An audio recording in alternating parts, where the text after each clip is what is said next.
मन में ज्योति जगा लो, होगा दूर अंधेरा।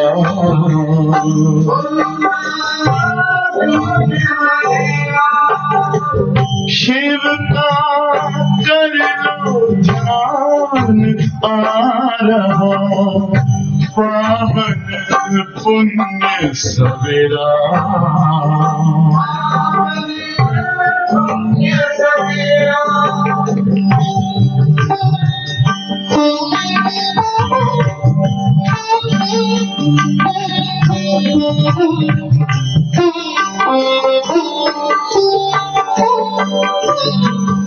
तुम हो कौन, कहाँ से आए, अपने आप को जानो।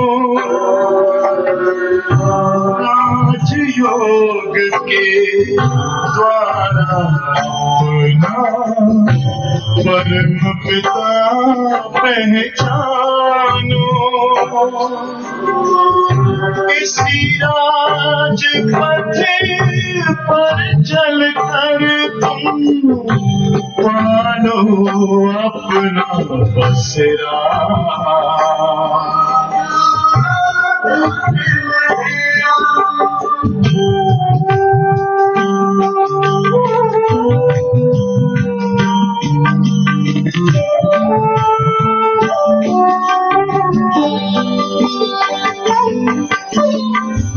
तुम हो आत्मा तन से न्यारे, परमात्मा को प्यारे।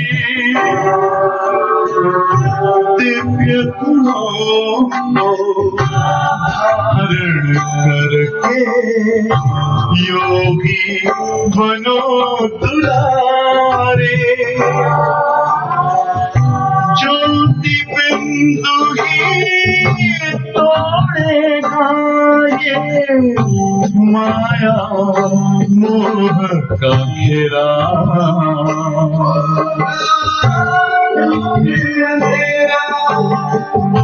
अंतर मन में ज्योति जगा लो, होगा दूर अंधेरा।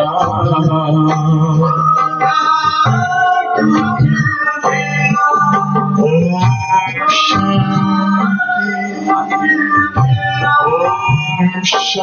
शांति, ओम शांति।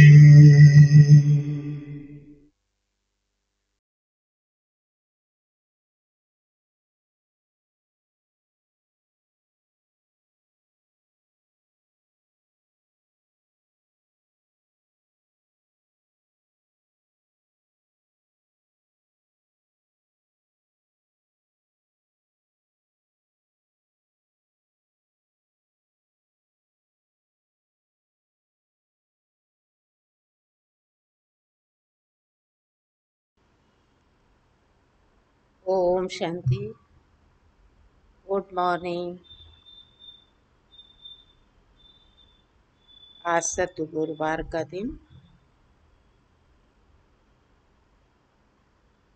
सभी ब्राह्मण आत्माएं सत्य गुरुवार के दिन बाबा को प्यार से भोग स्वीकार कराते हैं।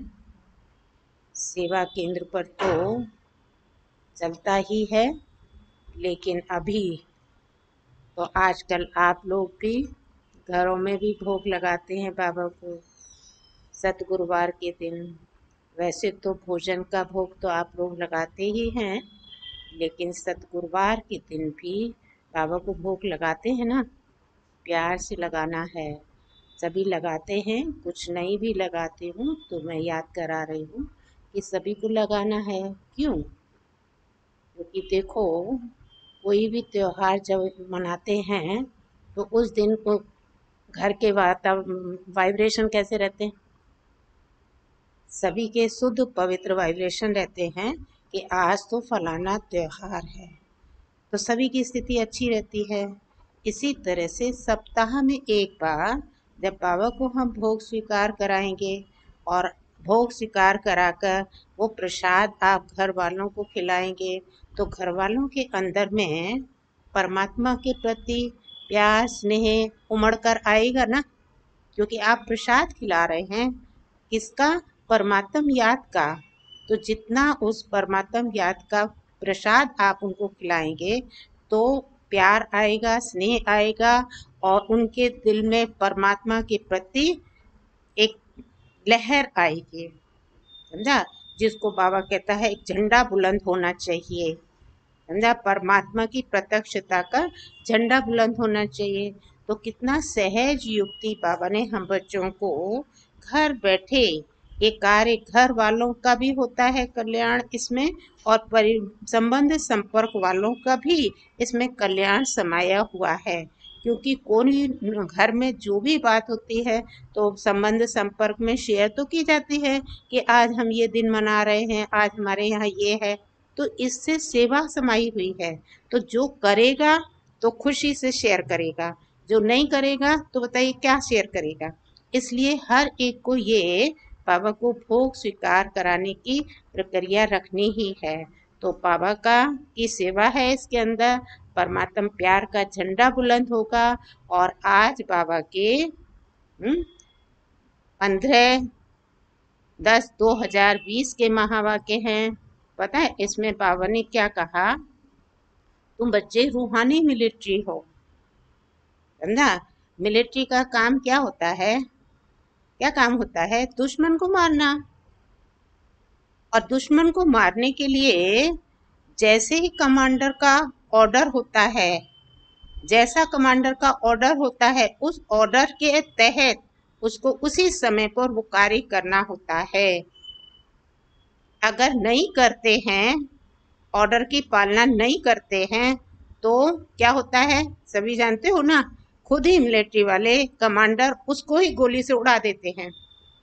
इसलिए हर ऑर्डर इज ऑर्डर, ऑर्डर की पालना करनी ही होती है। इसलिए बाबा भी हमें याद कराता है, बच्चे ये रूहानी मिलिट्री है।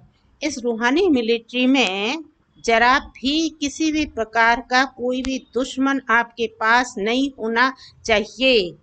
जानते हैं कि दुश्मन कौन है? और वो दुश्मन बाहर नहीं है, हमारे पास ही है।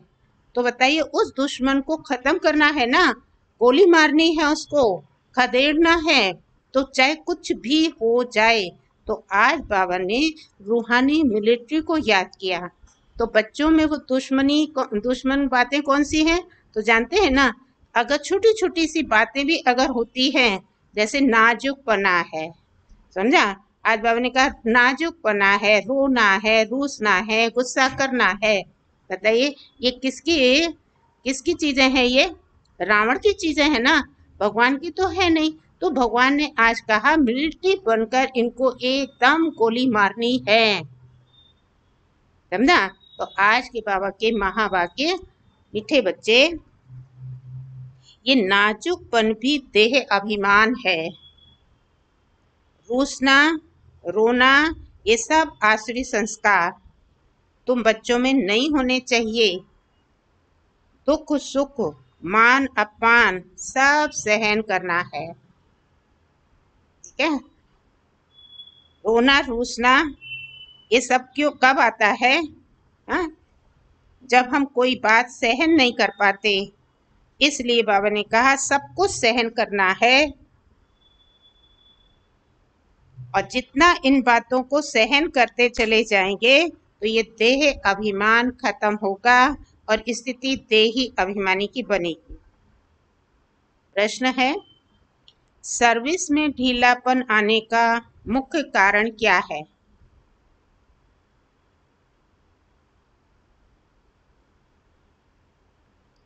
उत्तर है,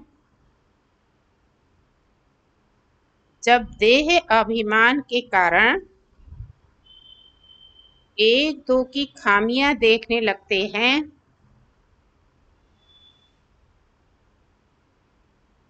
तब सर्विस में ढीलापन आता है।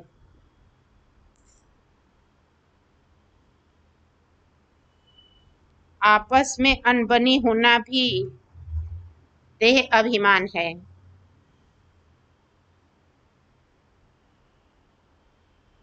मैं फलाने के साथ नहीं चल सकता,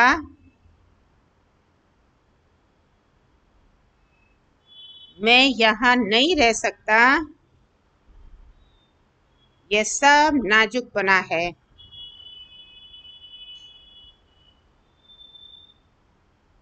यह बोल मुख से निकालना माना कांटे,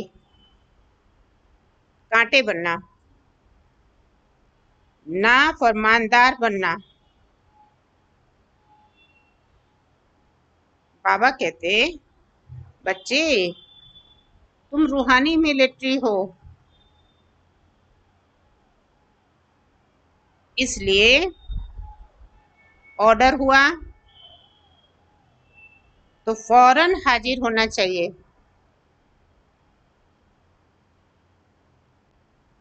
कोई भी बात में आनाकानी मत करो, ठीक है। रूहानी मिलिट्री को ऑर्डर मिला, अब हम रूस के बैठे हैं, हमारी आनाकानी हो गई है, तो बाबा ऑर्डर करे, निमित्त बाबा के निमित्त जो हैं ऑर्डर करें, तुमको ये सेवा करनी है, तो बताइए ऑर्डर इज ऑर्डर। क्योंकि रूहानी मिलिट्री हो, इसलिए यहाँ ये छोटी छोटी हैं, छोटी, लेकिन ये छोटी छोटी बातें ही हमें आगे बढ़ने नहीं देंगी। इसलिए इनको बातों को ख़त्म करना ही है बाप की फरमान से। ओम शांति। रूहानी बाप रूहानी बच्चों को समझाते हैं। बच्चों को पहले पहले ये शिक्षा मिलती है कि अपने को आत्मा निश्चय करो, दे अभिमान छोड़, दे ही अभिमानी बनना है। हम आत्मा हैं, दे ही अभिमानी बने, तब ही बाप को याद कर सके। याद करने का तरीका, आत्म अभिमानी होंगे तभी बाप को याद कर सकेंगे। वह है अज्ञान काल, यह है ज्ञान काल। ज्ञान तो एक ही बाप देते हैं जो सर्व की सद्गति करते हैं, और वह है निराकार, अर्थात उनका कोई मनुष्य आकार नहीं है। जिसको मनुष्य का आकार है उनको भगवान नहीं कह सकते। अब आत्माएं तो सब निराकारी ही हैं, परंतु ना असली रूप कौन सा है आत्माओं का? निराकारी। परंतु क्या? देह अभिमान में आने से अपने को आत्मा भूल जाते हैं, भूल गए हैं। है आत्मा निराकार, लेकिन देह का आवरण चढ़ा तो देह धारण करते करते अपने को भूल गए, आत्मा को भूल गए। तो अब आप कहते हैं तुमको वापस जाना है। किसको जाना है वापस? आत्मा को। तो अपने को आत्मा समझो, आत्मा समझकर बाप को याद करो, तब जन्म जन्मांतर के पाप भस्म हों। और कोई उपाय नहीं। आत्मा ही पतित बनी है, आत्मा ही पावन बनती है।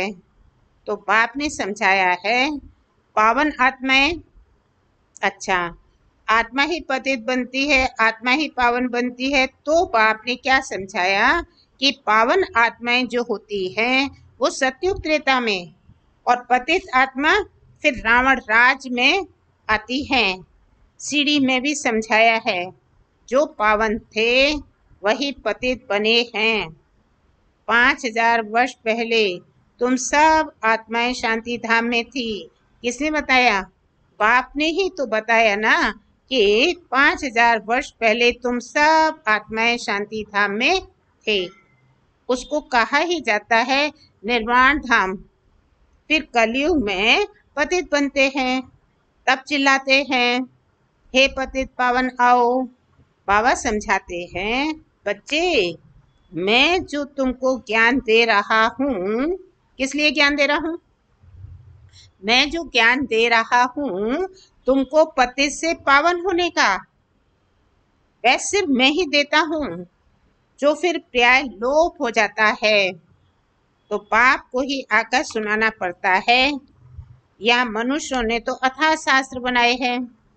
सत्युग में कोई शास्त्री होता नहीं। क्यों क्यों नहीं होता सत्युग में शास्त्र? क्योंकि वहां भक्ति मार्ग रेंचक भी नहीं है। तो अभी बाप कहते हैं, तुम मेरे द्वारा ही पति से पावन बन सकते हो। इसलिए पावन दुनिया में जाने के लिए मेरे द्वारा ही तुम पति से पावन बन सकते हो। पावन दुनिया जरूर बननी ही है। मैं तो बच्चों को ही आकर राजयोग सिखाता हूँ। दैवी गुण भी धारण करने हैं। क्यों बाबा को दैवी गुण याद आए? मैं ही आकर राजयोग सिखाता हूँ। दैवी गुण भी धारण करने हैं। रूसना रोना ये सब आसुरी स्वभाव है। तो अब आप कहते हैं, दुख सुख मान अपमान सब बच्चों को सहन करना है। नाजुकपना नहीं कि मैं फलाने स्थान पर नहीं रह सकती हूँ, यह भी नाजुकपना है। इनका स्वभाव ऐसा है, ये ऐसा है, वैसा है, ये कुछ भी रहना नहीं चाहिए। मुख से सदैव फूल निकले, कांटा नहीं निकलना चाहिए। कितने बच्चों के मुख से कांटे बहुत निकलते हैं। किसको गुस्सा करना भी कांटा है। एक दो में बच्चों की अनबनी बहुत होती है। देह अभिमान होने के कारण एक दो की खामियां देखते खुद में अनेक प्रकार की खामियां रह जाती हैं। इसलिए फिर सर्विस भी ढीली पड़ जाती है। तो बाबा समझाते हैं, यह भी ड्रामा अनुसार होता है। सुधरना भी तो है ना। क्यों सुधरना है? तो बाबा ने तरीका बताया। मिलिट्री के लोग जब लड़ाई पर जाते हैं तो उनका काम ही है दुश्मन से लड़ना। फ्लड्स होती है व कुछ हंगामा हुआ तो भी बहुत मिलिट्री को बुलाते हैं। फिर मिलिट्री के लोग मजदूरों आदि का काम भी करने लग पड़ते हैं। करना ही पड़ता है। गवर्नमेंट मिलिट्री को ऑर्डर करती है कि ये मिट्टी सारी भरो, समझा। छोटे मोटे काम से ही तो गुस्सा आता है, नाजुकपना आता है, हम ये काम नहीं कर सकते। तो बाबा को याद आया, बच्चे ये रूहानी मिलिट्री है। जैसे उस मिलिट्री में भी ऑर्डर किया कि आपको मिट्टी भरनी है तो मिट्टी भरनी है। अगर कोई ना आया तो गोली के मुंह में, अगर मिट्टी भरने कोई नहीं पहुंचा तो गोली के मुंह में, उनके मुंह में गोली। तो और गवर्नमेंट का ऑर्डर मानना ही पड़े। तो बाप कहते हैं, तुम भी सर्विस के लिए बांधे हुए हो। बाप जहां भी सर्विस पर जाने के लिए बोले झट हाजिर होना चाहिए। नहीं माना तो मिलिट्री नहीं कहेंगे। वह फिर दिल पर भी नहीं चढ़ सकते। तुम बाप के मददगार हो, सबको पैगाम देने में। अब समझो, कहाँ बड़ा म्यूजियम खोलते हैं, कहते हैं 10 माइल दूर है, सर्विस पर तो जाना पड़े ना, खर्चे का ख्याल थोड़ी करना है। बड़े से बड़ी गवर्नमेंट बेहद के बाप का ऑर्डर मिलता है, जिसका सुना ऑर्डर मिलता है, किसका? खर्चे की भी चिंता नहीं, कोई शरीर का भी कोई बंधन नहीं, खर्चे की भी कोई बात नहीं। तो बाबा ने कहा, बड़े से बड़ी गवर्नमेंट बेहद के बाप का ऑर्डर मिलता है। किसका ऑर्डर मिलता है? तो जिसका राइट हैंड फिर धर्मराज भी है। ऑर्डर अगर पालन नहीं किया तो बाबा ने क्या कहा, उसके साथ तो धर्मराज भी राइट हैंड रूप में धर्मराज भी है। उनकी श्रीमत पर न चलने से फिर गिर पड़ते हैं। श्रीमत कहती है, अपनी आंखों को सिविल बनाओ, काम पर जीत पाने की हिम्मत रखनी चाहिए। बाबा का हुक्म है, अगर हम नहीं मानेंगे तो एकदम चकनाचूर हो जाएंगे। 21 जन्मों की राजाई में रोला पड़ जाएगा। तो बाप कहते हैं, मुझे बच्चों के बगैर तो कभी कोई जान ना सके। देखो काम कराने का तरीका, मीठे मीठे बच्चे कहकर युक्ति से बाबा अपना काम कराते। और अभी क्या कह रहे हैं, मैं बच्चों के बिगड़ तो कोई मुझे जानता ही नहीं है, तो मैं बच्चों को ही तो आदेश दूंगा कि बच्चे ये सेवा करके आओ। तो बच्चे ही जानते हैं मुझे। कल पहले वाले ही आहिस्ते आहिस्ते निकलते रहेंगे। यह बिल्कुल नई नई बातें। कौन सी नई बातें? बाबा कहता कल पहले भी मेरे बने थे और जो बने थे वो सब आते रहेंगे धीरे धीरे। अभी ये बातें कहीं सुनी? कितनी नई नई बातें हैं। ये है गीता का युग। परंतु शास्त्रों में इस संगम युग का वर्णन नहीं है। गीता को ही द्वापर में ले गए हैं, लेकिन जब राजयोग सिखाया तो जरूर संगम युग होगा ना। सोचने की बात है। जब राजयोग सीखा, लड़ाई लड़ी राज लेने के लिए, तो वो समय कौन सा होगा? संगम होगा ना।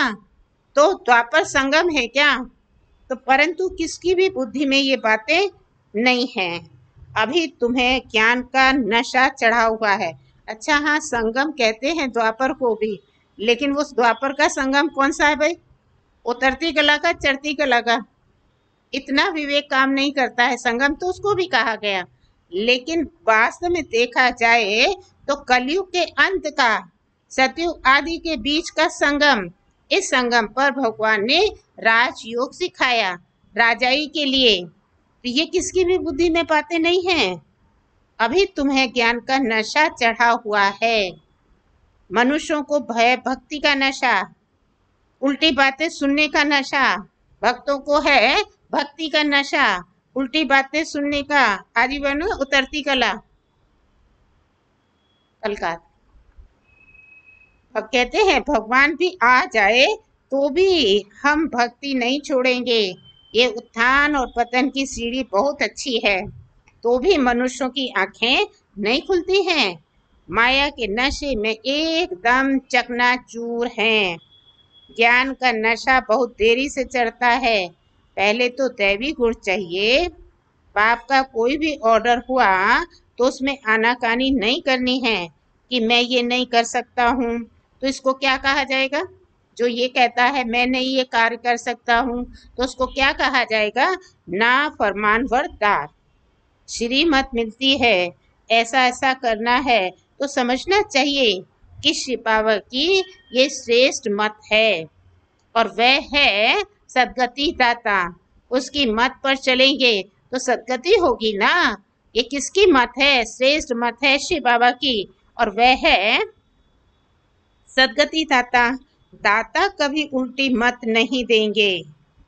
बाप कहते हैं मैं इनके बहुत जन्मों के अंत में प्रवेश करता हूँ। इनसे भी देखो लक्ष्मी ऊंची चली जाती है। गायन भी है, फीमेल में आगे रखा जाता है।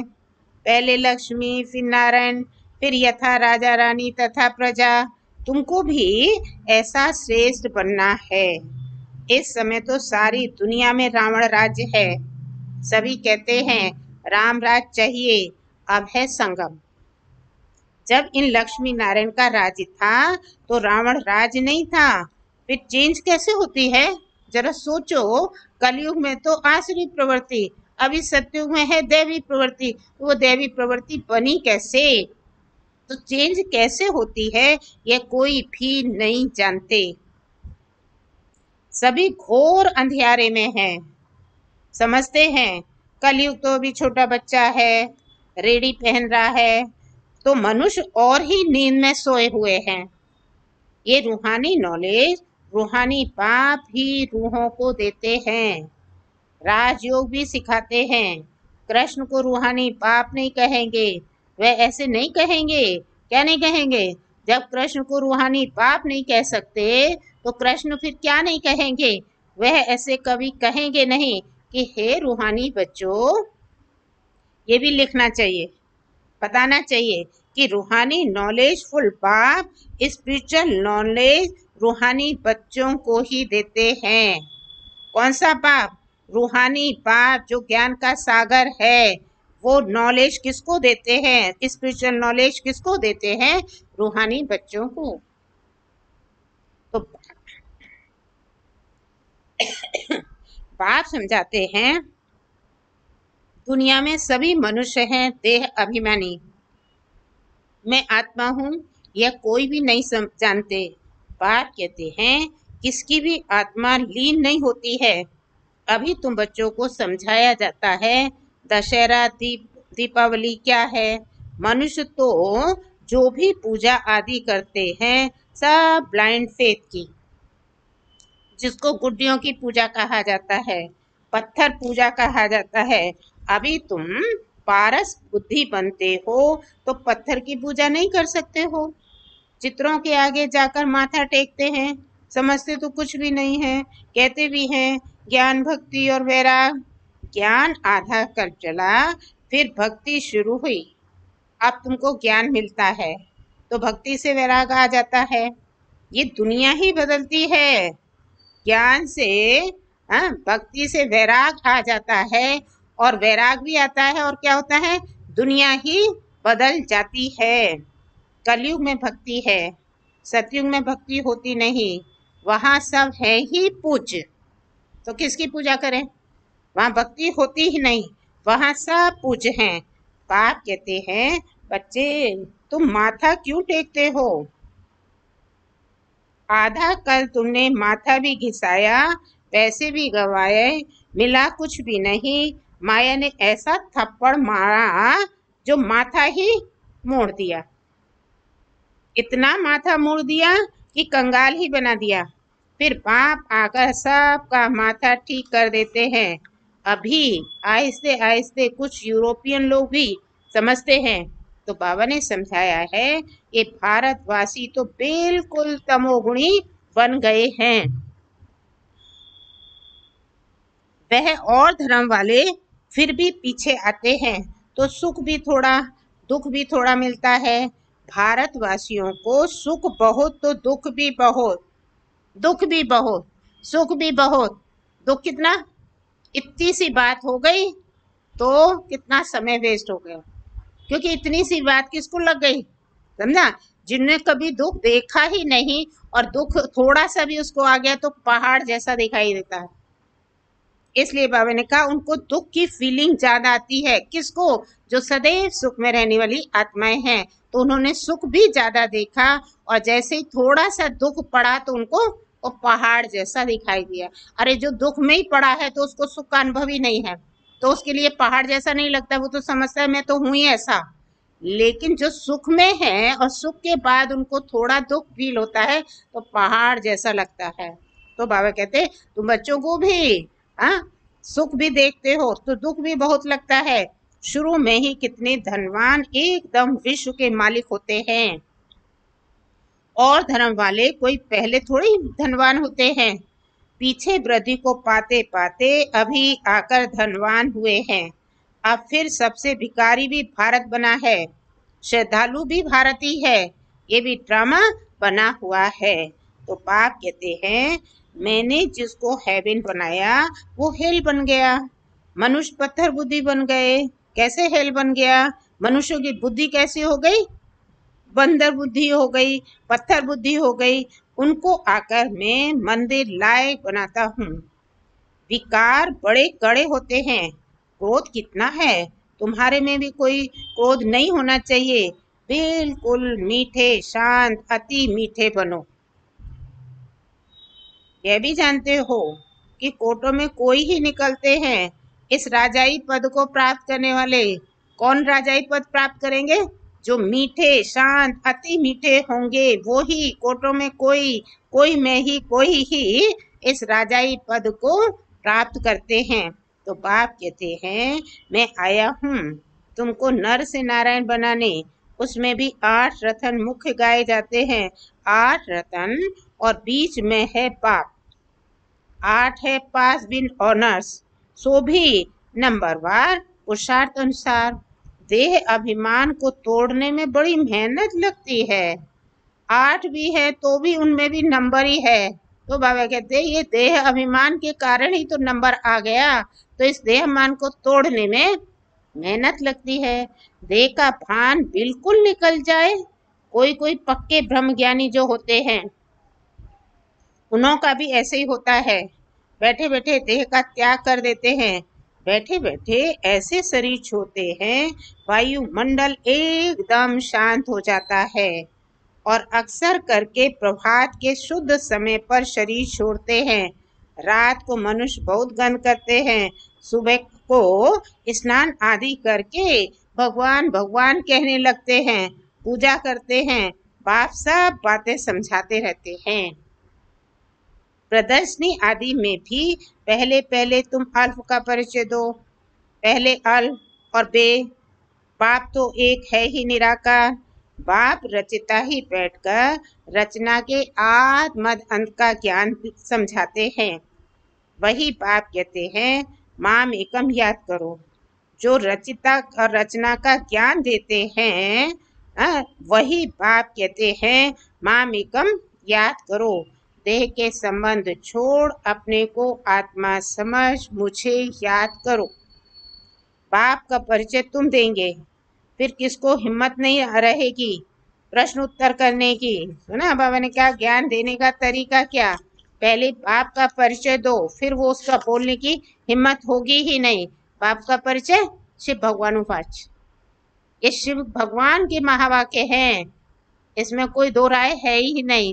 तो भगवान के महावाक्य कैसे होंगे? झूठे होंगे क्या? समझा? और हमेशा सत्य बातें बुरी ही लगती हैं। अभी आपको अच्छा लगे ना लगे, लेकिन ये महावाक्य सत्य महावाक्य हैं, क्योंकि भगवान के हैं। एक दिन ये सत्य होने ही हैं। तो बाबा ने कहा तब कोई फिर प्रश्न ही नहीं करेगा ना। लेकिन अथॉरिटी आनी चाहिए कहने की। पहले बाप का निश्चय पक्का हो जाए तब बोलो। 84 जन्म ऐसे लिए जाते हैं। चक्र को समझ लिया, बाप को समझ लिया, फिर कोई प्रश्न उठेगा ही नहीं। तो बाप का परिचय देने बिगर बाकी तुम टिक टिक करते हो, तो उसमें तुम्हारा टाइम बहुत वेस्ट हो जाता है, गला भी घुट जाता है। पहली पहली बात अल्फ की उठाओ। टिक टिक करने से समझ थोड़ी सकेंगे। बिल्कुल सिंपल रीति और धीरे से बैठ समझाना चाहिए। जो देही अभिमानी होंगे वही तो अच्छा समझा सकेंगे। बड़े बड़े म्यूजियम में अच्छे अच्छे समझाने वालों को मदद देनी पड़े। थोड़े रोज अपना सेंटर छोड़कर मदद देने आ जाना। पिछाड़ी में सेंटर संभालने वाले कोई को बिठा दो। अगर गद्दी संभालने लायक कोई को आप समान नहीं बनाया है, तो बाप समझेंगे कोई काम के ही नहीं, सर्विस ही नहीं की। एक भी अपने जैसा नहीं बनाया जो आपकी गद्दी को संभाल ले, तो क्या सेवा की? बाबा कहते कोई सेवा नहीं की। बाबा को लिखते हैं सर्विस छोड़ कैसे जाएं? अरे बाबा हुक्म करते हैं, बाबा हुक्म करते हैं फलानी जगह प्रदर्शनी है, सर्विस पर जाओ। अगर गद्दी लायक किसको नहीं बनाया है, तो तुम किस काम के? बाबा ने हुक्म किया तो झट भागना चाहिए। महाती ब्राह्मणी उनको कहा जाता है, बाकी जो झट भागे महाती ब्राह्मणी उनको कहा जाता है। बाकी तो सब हैं घोड़े सवार प्यादे। सबको सर्विस में मदद देनी है। इतने वर्ष में तुमने किसको आप समान नहीं बनाया है, तो क्या करते थे? इतने समय में मैसेंजर नहीं बनाया है जो सेंटर संभाले। कैसे कैसे मनुष्य आते हैं जिनसे बात करने की भी अक्ल चाहिए। मुरली भी जरूर रोज पढ़नी है अथवा सुननी है। मुरली नहीं पढ़ी गोया absent पड़ गई। तुम बच्चों को सारे विश्व पर घेराव डालना है। तुम सारे विश्व की सेवा करते हो। पतित दुनिया को पावन बनाना, एक घेराव डालना है। सभी को मुक्ति जीवन मुक्ति धाम का रास्ता बताना है, दुख से भी छुड़ाना है। अच्छा मीठे मीठे सीखी लदे बच्चों प्रति माता पिता बाप दादा का याद प्यार और गुड मॉर्निंग। रूहानी बाप की रूहानी बच्चों को नमस्ते। हम रूहानी बच्चों की रूहानी बाप दादा को याद प्यार गुड मॉर्निंग और नमस्ते। शुक्रिया बाबा, आपका बहुत बहुत शुक्रिया। धारणा के लिए मुख्य सार है, बहुत मीठे शांत अति मीठे स्वभाव का बनना है।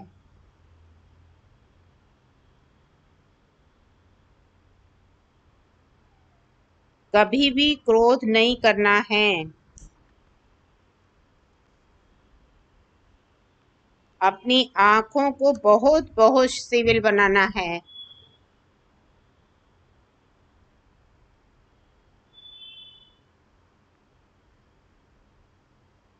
दूसरा, बाबा जो हुक्म करे उसे फौरन मानना है।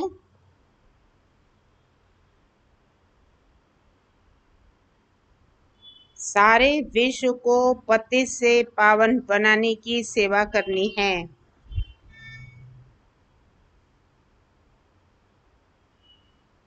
अर्थात घेराव डालना है।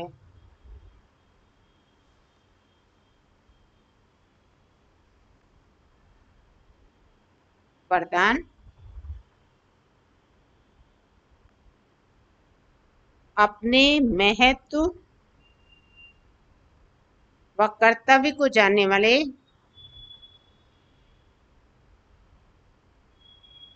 सदा जागती ज्योत भव।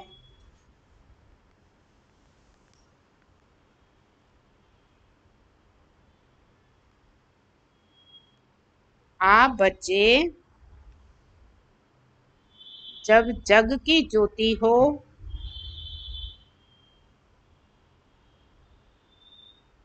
आपके परिवर्तन से विश्व का परिवर्तन होना है।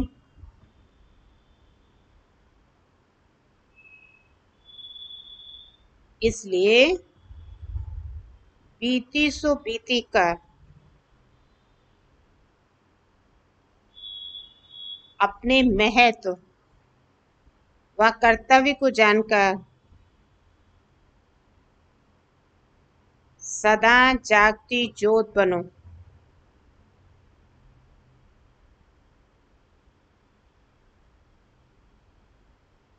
आप सेकंड में स्वयं परिवर्तन से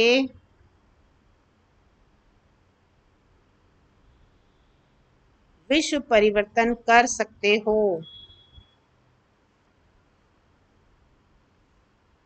सिर्फ प्रैक्टिस करो। अभी अभी कर्म योगी और अभी अभी कर्मातीत स्टेज। अभी अभी कर्म योगी, अभी अभी कर्मातीत स्टेज। जैसे आपकी रचना कछुआ सेकंड में सब अंग समेट लेता है,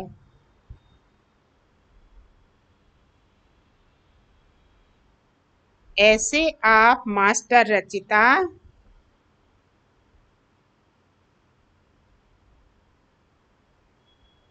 समेटने की शक्ति के आधार से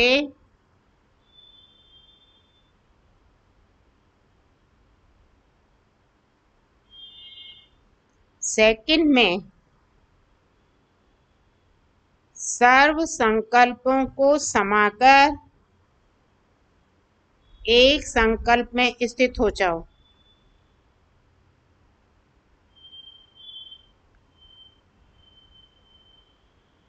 सर्व संकल्पों को समाकर एक संकल्प में स्थित हो जाओ।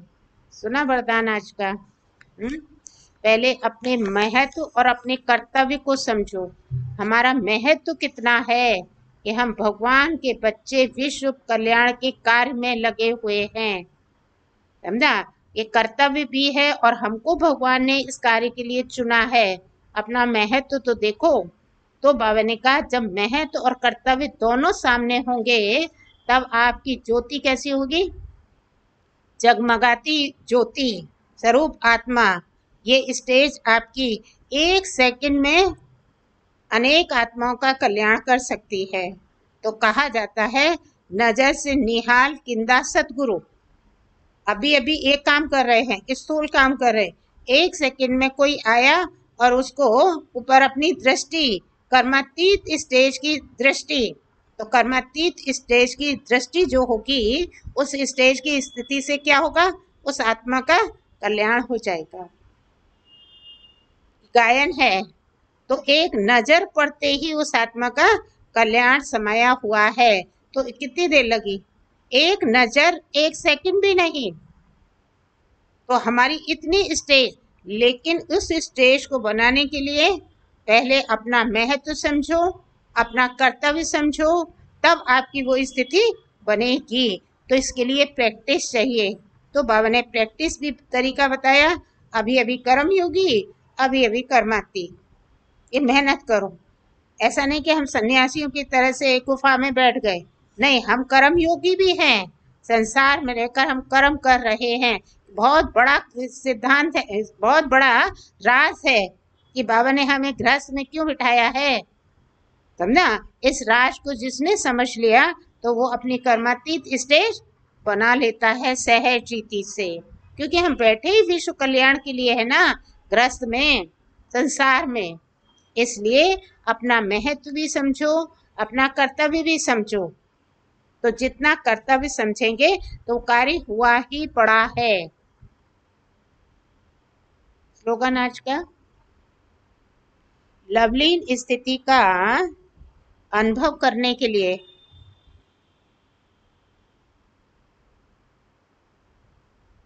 स्मृति विस्मृति की युद्ध समाप्त करो। लवलीन स्थिति का अनुभव करने के लिए स्मृति विस्मृति की युद्ध समाप्त करो। ये थे आज के बाबा के महावाक्य। तो आज की मुरली से क्या नोट करेंगे? कौन है सभी? रूहानी मिलिट्री।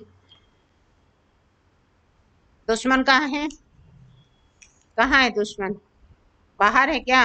अंदर में। अंदर में कोई भी कमी नहीं होनी चाहिए किसी भी प्रकार की। ये नाजुकपना भी, बाबा ने कहा देह अभिमान।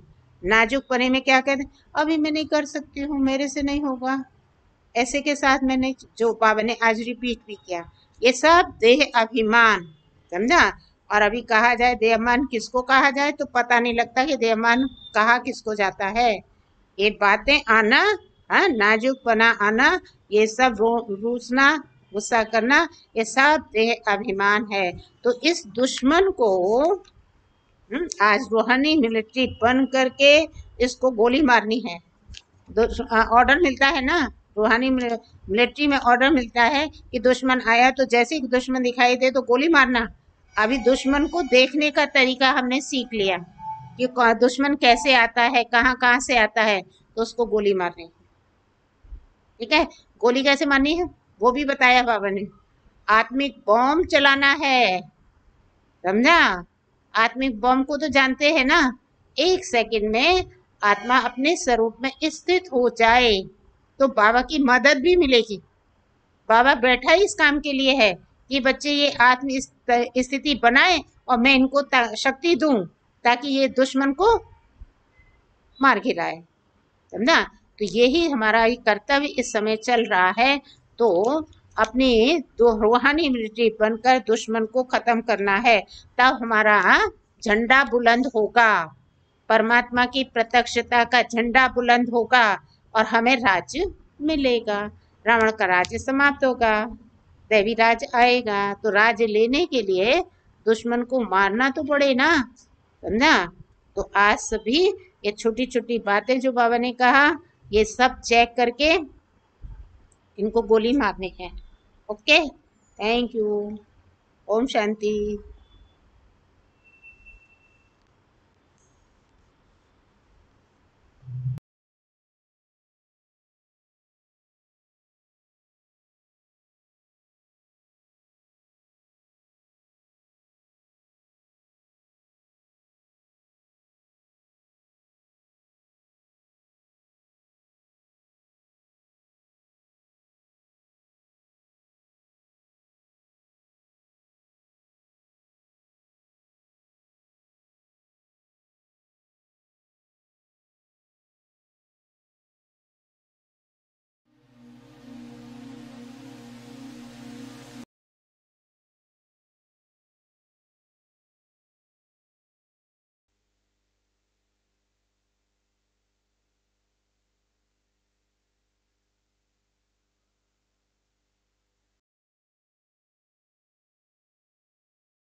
बाबा मिला सब कुछ मिला, दिल के चमन में गुल खिला। ये जिंदगी कुछ ना चाहे और ये जिंदगी कुछ ना चाहे और बाबा मिला सब कुछ मिला, दिल के चमन में गुल खिला। जीवन के अंधेरे मिट गए सारे, रात बीती जैसे आई भोर, रात बीती जैसे आई भोर। बाबा मिला सब कुछ मिला, दिल के चमन में गुल खिला।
छोर बाबा मिला सब कुछ मिला, दिल के चमन में गुल खिला।